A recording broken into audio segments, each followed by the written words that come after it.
ब्रह्म भावना। असत स्थूलता आदि का निराश करने से आकाश के समान व्यापक अतकार्य वस्तु स्वयं ही सिद्ध हो जाती है। इसलिए आत्म रूप से ग्रहित ये देह आदि मिथ्या ही प्रतीत होते हैं। इनमें आत्म बुद्धि को छोड़ और मैं ब्रह्म हूँ, इस शुद्ध बुद्धि से अखंड बोध स्वरूप अपने आत्मा को जान। जिस प्रकार मृत्तिका के कार्य घट आदि हर तरह से मृत्तिका ही हैं, उसी प्रकार सत से उत्पन्न हुआ यह सत स्वरूप संपूर्ण जगत सन्मात्र ही है, क्योंकि सत से परे और कुछ भी नहीं है तथा वही सत्य और स्वयं आत्मा भी है। इसलिए जो शांत, निर्मल और अद्वितीय परब्रह्म है वह तुम ही हो। जिस प्रकार स्वप्न में निद्रा दोष से कल्पित देश, काल, विषय और ज्ञाता आदि सभी मिथ्या होते हैं, उसी प्रकार जागृत अवस्था में भी यह जगत अपने अज्ञान का कार्य होने के कारण मिथ्या ही है। इस प्रकार क्योंकि ये शरीर, इंद्रियां, प्राण और अहंकार आदि सभी असत्य हैं, अतः तुम वही परब्रह्म हो जो शांत, निर्मल और अद्वितीय है, जो जाति, नीति, कुल और गोत्र से परे है, नाम, रूप, गुण और दोष से रहित है तथा देश, काल और वस्तु से भी पृथक है। तुम वही ब्रह्म हो, ऐसी अपने अंतःकरण में भावना करो। जो प्रकृति से परे और वाणी का अभिषय है, निर्मल ज्ञान चक्षुओं से जाना जा सकता है तथा शुद्ध चिदघन अनादि वस्तु है, तुम वही ब्रह्म हो, ऐसी अपने अंतःकरण में भावना करो। क्षुधा, पिपाशा आदि 6 उर्मियों से रहित योगी जन जिसका हृदय में ध्यान करते हैं, जो इंद्रियों से ग्रहण नहीं किया जा सकता तथा बुद्धि से अगम्य और स्तुत्य ऐश्वर्यशाली है, तुम वही ब्रह्म हो, ऐसी चित्त में भावना करो। जो इस भ्रांति कल्पित जगत रूप कला का आधार है, स्वयं अपने ही आश्रय स्थित है, सत और असत दोनों से भिन्न है तथा जो निरअव्ययी, उपमा रहित और परम ऐश्वर्य संपन्न है, वह परब्रह्म ही तुम हो, ऐसा चित्त में चिंतन करो। जो जन्म, वृद्धि अर्थात बढ़ना, परिणति अर्थात बदलना, अपक्षय, व्याधि और नाश, शरीर के इन 6 विकारों से रहित और अविनाशी है तथा विश्व की सृष्टि, पालन और विनाश का कारण है, वह ब्रह्म ही तुम हो, ऐसा अपने मन में भावना करो। जो भेद रहित और अपरिणामी स्वरूप है, तरंगहीन जलराशि के समान निश्चल है तथा नित्य मुक्त और विभाग रहित है, वह ब्रह्म ही तुम हो, ऐसा मन में विचार करो। जो एक होकर भी अनेकों का कारण तथा अन्य कारणों के निषेध का कारण है, किंतु जो स्वयं कार्य कारण भाव से अलग है, वह ब्रह्म ही तुम हो, ऐसा मन में मनन करो। जो निर्विकल्प, महान और अविनाशी है, क्षर शरीर और अक्षर जीव से भिन्न है तथा नित्य, अव्ययी, आनंद स्वरूप और निष्कलंक है, वह ब्रह्म ही तुम हो, ऐसी हृदय में भावना करो। जो सर्वदा सत और सुवर्ण के समान स्वयं निर्विकार है, तथापि भ्रमवश उसके विकार कटक कुंडल आदि के समान नाना नाम, रूप, गुण और विकारों के रूप में भासता है, वह ब्रह्म ही तुम हो, ऐसा अपने चित्त में चिंतन करो। जो अनपर रूप से अर्थात जिससे परे और कोई न हो इस प्रकार प्रकाशमान है, पर अव्यक्त प्रकृति से भी परे है, प्रत्यक, एक रस और सबका अंतरात्मा है तथा सच्चिदानंद स्वरूप अनंत और अव्यय है, वह ब्रह्म ही तुम हो, ऐसी अपने अंतःकरण में भावना करो। इस पूर्वोक्त विषय को अपनी बुद्धि से वेदांत की प्रसिद्ध युक्तियों द्वारा अपने चित्त में स्वयं विचारो। इससे हस्तगत जल के समान संशय रहित तत्वबोध हो जाएगा। सेना के बीच में रहने वाले राजा के समान भूतों के संघात रूप शरीर के मध्य में स्थित इस स्वयं प्रकाश स्वरूप विशुद्ध तत्व को जानकर सदा तन्मय भाव से स्वस्वरूप में स्थित रहते हुए संपूर्ण दृश्य वर्ग को उस ब्रह्म में ही लीन करो। वह सत असत से विलक्षण अद्वितीय सत्य परब्रह्म बुद्धि रूप गुहा में विराजमान है। जो इस गुहा में उससे एक रूप होकर रहता है, हे वत्स, उसका फिर शरीर रूपी कंदरा में प्रवेश नहीं होता, अर्थात वह फिर जन्म ग्रहण नहीं करता। वासना त्याग। आत्म वस्तु का ज्ञान हो जाने पर भी जो मैं कर्ता और भोक्ता हूँ इस रूप से दृढ़ होकर जन्म मरण रूप संसार का कारण होती है, उस प्रबल अनादि वासना को आंतरिक दृष्टि से आत्म स्वरूप में स्थित होकर प्रयत्न पूर्वक दूर करना चाहिए, क्योंकि इस संसार में वासना की क्षीणता को ही मुनियों ने मुक्ति कहा है। देह, इंद्रिय आदि अनात्म वस्तुओं में जीव का जो अहम अथवा मम भाव है, यही अध्यास है। विद्वान को आत्मनिष्ठा द्वारा इसे दूर कर देना चाहिए। प्रत्येक आत्म रूप अपने आप को बुद्धि और उसकी वृत्तियों का साक्षी जानकर मैं वही हूँ, ऐसी समीचीन वृत्ति से अनात्म वस्तुओं में फैली हुई आत्मबुद्धि का त्याग करो। लोक वासना, देह वासना और शास्त्र वासना, इन तीनों को छोड़कर आत्मा में हुए संसार के अध्यास का त्याग करो। लोक वासना, शास्त्र वासना और देह वासना, इन तीनों के कारण ही जीव को ठीक ठीक ज्ञान नहीं होता। संसार रूप कारागार से मुक्त होने की इच्छा वाले पुरुष के लिए ब्रह्मा के पुरुष इस प्रबल वासना त्रय को पैरों में पड़ी हुई लोहे की बेड़ी बतलाते हैं। जो इससे छुटकारा पा जाता है वही मोक्ष प्राप्त कर लेता है। जिस प्रकार जल आदि के संसर्गवश किसी अन्य अत्यंत दुर्गंध युक्त वस्तु का लेप चढ़ जाने से दबी हुई अगरों की दिव्य सुगंध संघर्षण घिसने के द्वारा ही बाह्य दुर्गंध के दूर होने पर फिर अच्छी तरह प्रतीत होती है, उसी प्रकार अंतःकरण में स्थित अनंत दुर्वासना रूपी धूलि से ढकी हुई परमात्मा वासना बुद्धि के अत्यंत संघर्ष से शुद्ध होकर चंदन की गंध के समान ही स्पष्ट प्रतीत होने लगती है। अनात्म वासनाओं के समूह से आत्म वासना छिप गई है, इसलिए निरंतर आत्मनिष्ठा में स्थित रहने से उनका नाश हो जाने पर वह स्पष्ट भासने लगती है। मन जैसे जैसे अंतर्मुख होता जाता है वैसे वैसे ही वह बाह्य वासनाओं को छोड़ता जाता है। जिस समय वासनाओं से पूर्णतया छुटकारा हो जाता है उस समय आत्मा का प्रतिबंध शून्य अनुभव होने लगता है। अध्यास निराश। चित्त वृत्तियों को रोककर निरंतर आत्म स्वरूप में स्थिर रहने से योगी का मन नष्ट हो जाता है और उसकी वासनाओं का भी क्षय हो जाता है।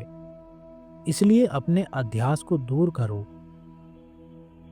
रजोगुण और सतत्व गुण से तम, सतत्व गुण से रज और शुद्ध सतत्व से सतत्व गुण का नाश होता है। इसलिए शुद्ध सतत्व का आश्रय लेकर अपने अध्यास का त्याग करो।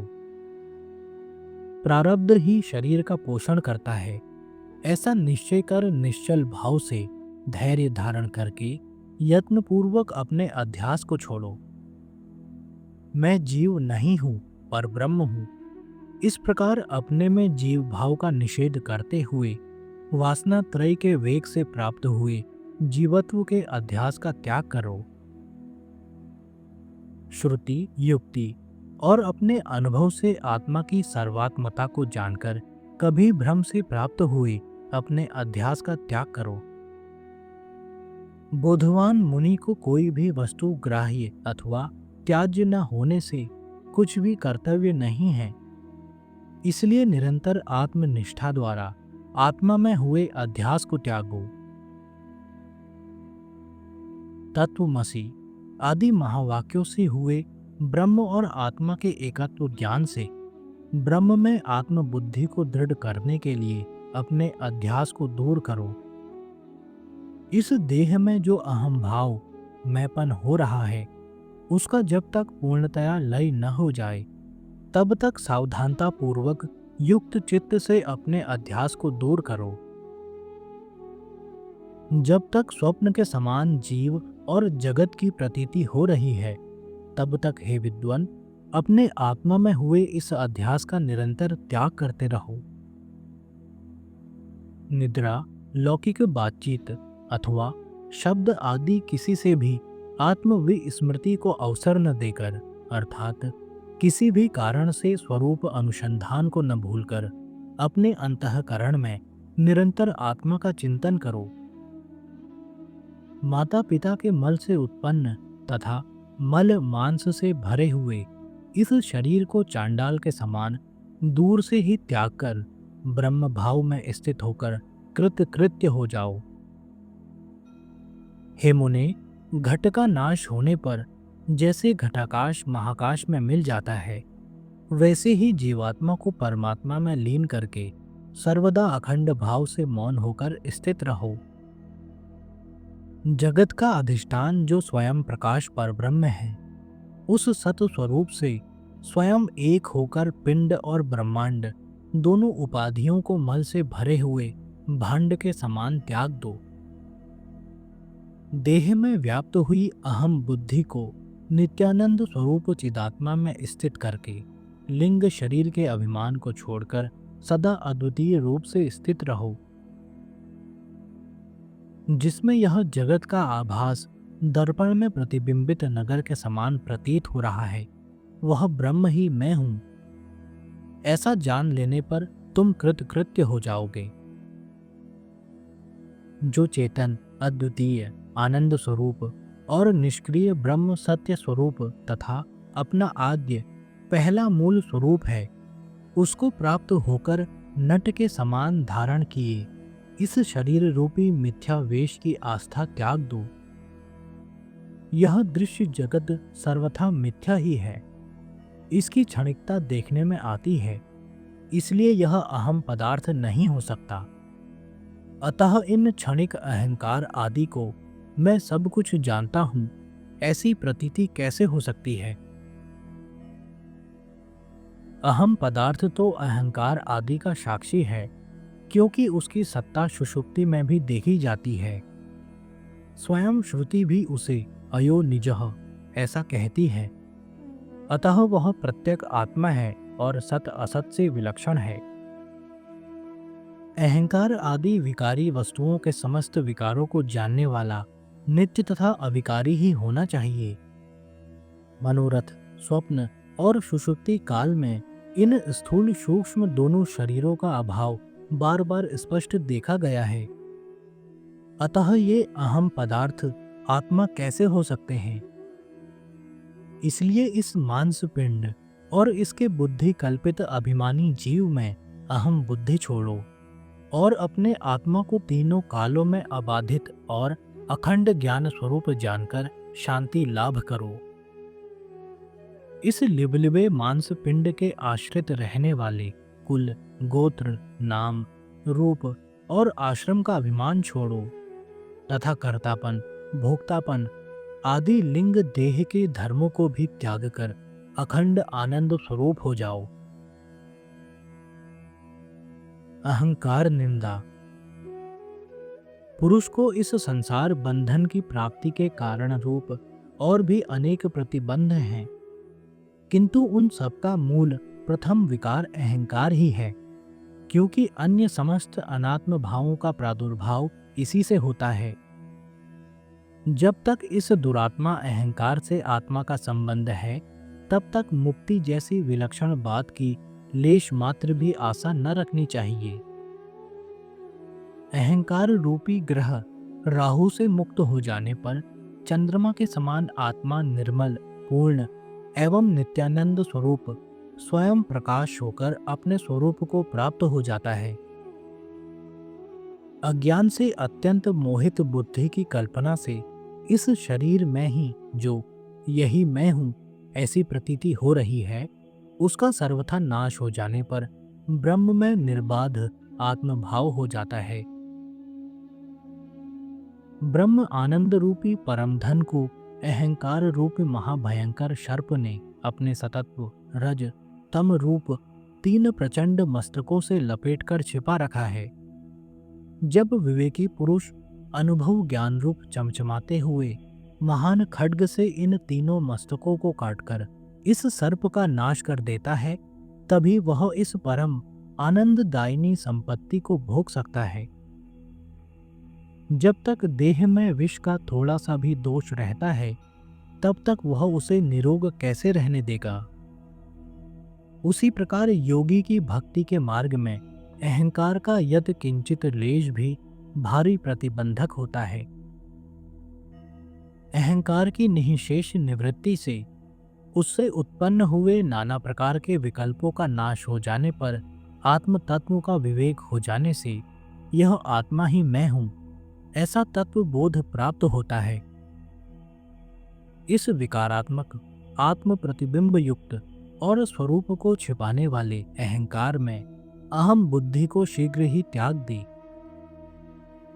इस अध्यास से ही तुझ चैतन्य मूर्ति आनंद स्वरूप प्रत्यक आत्मा को जन्म मरण बुढ़ापा आदि नाना प्रकार के दुखों से पूर्ण यह संसार बंधन प्राप्त हुआ है। इस अहंकार रूप अध्यास के बिना तुझ सर्वदा एक रूप चिदात्मा व्यापक आनंद स्वरूप पवित्र कीर्ति और अविकारी आत्मा को और किसी प्रकार संसार बंधन की प्राप्ति नहीं हो सकती।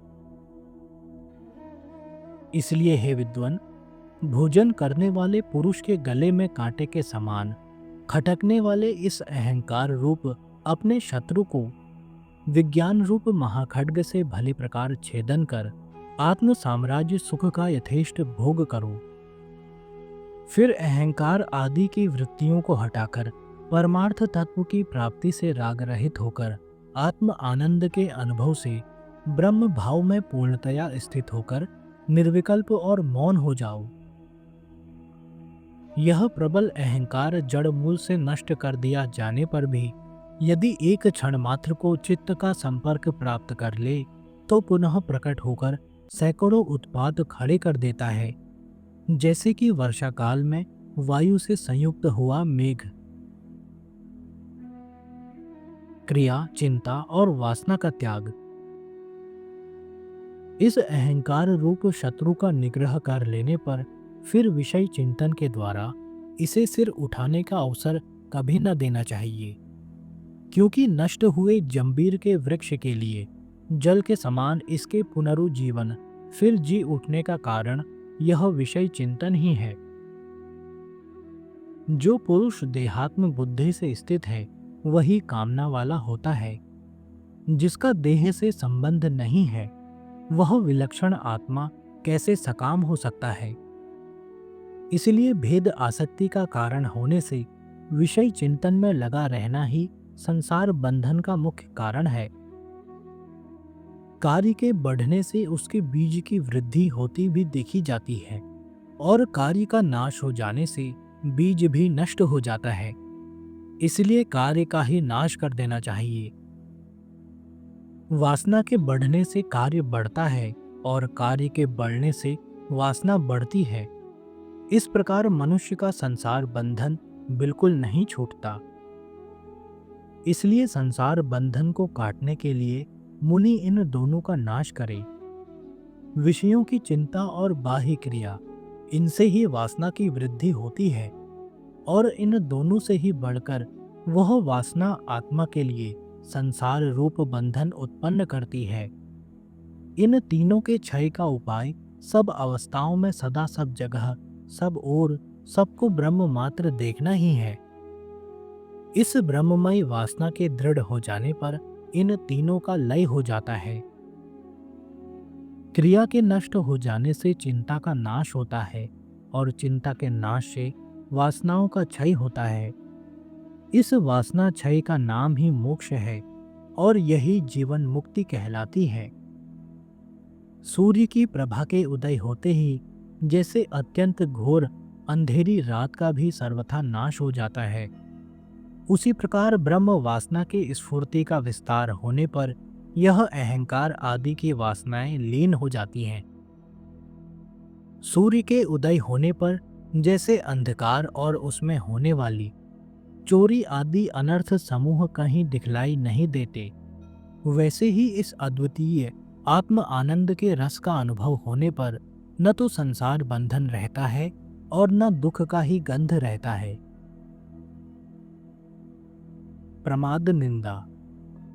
यदि तुम्हारा कर्म बंधन अभी शेष है तो इस प्रतीयमान दृश्य का लय करते हुए तथा बाहर भीतर से सावधान रहकर अपने सत्ता मात्र आनंद घन स्वरूप का चिंतन करते हुए कालक्षेप करो।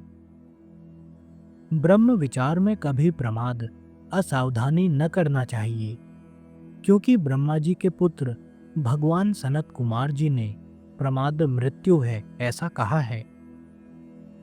विचारवान पुरुष के लिए अपने स्वरूप अनुसंधान से प्रमाद करने से बढ़कर और कोई अनर्थ नहीं है, क्योंकि इसी से मोह होता है और मोह से अहंकार, अहंकार से बंधन तथा बंधन से क्लेश की प्राप्ति होती है।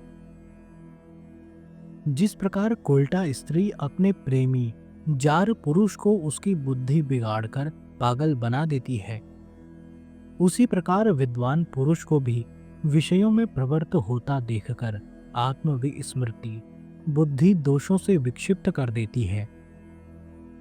जिस प्रकार शैवाल को जल पर से एक बार हटा देने पर वह क्षण भर भी अलग नहीं रहता, तुरंत ही फिर उसको ढक लेता है, उसी प्रकार आत्मविचारहीन विद्वान को भी माया फिर घेर लेती है। जैसे असावधानतावश हाथ से छूटकर सीढ़ियों पर गिरी हुई खेल की गेंद एक सीढ़ी से दूसरी सीढ़ी पर गिरती हुई नीचे चली जाती है, वैसे ही यदि चित्त अपने लक्ष्य ब्रह्म से हटकर थोड़ा सा भी बहिर्मुख हो जाता है तो फिर बराबर नीचे की ही ओर गिरता जाता है। विषयों में लगा हुआ चित्त उनके गुणों का चिंतन करता है, फिर निरंतर चिंतन करने से उनकी कामना जागृत होती है और कामना से पुरुष की वृत्तियों में प्रवृत्ति हो जाती है। विषयों की प्रवृत्ति से मनुष्य आत्म स्वरूप से गिर जाता है, और जो एक बार स्वरूप से गिर गया उसका निरंतर अधः पतन होता रहता है, तथा पतित पुरुष का नाश के सिवा फिर उत्थान तो प्रायः कभी देखा नहीं जाता है। इसलिए संपूर्ण अनर्थों के कारण रूप संकल्प को त्याग देना चाहिए। इसलिए विवेकी और ब्रह्मवेत्ता पुरुष के लिए समाधि में प्रमाद करने से बढ़कर और कोई मृत्यु नहीं है। समाहित पुरुष ही संपूर्ण आत्मसिद्धि प्राप्त कर सकता है। इसलिए सावधानता पूर्वक चित्त को समाहित स्थिर करो।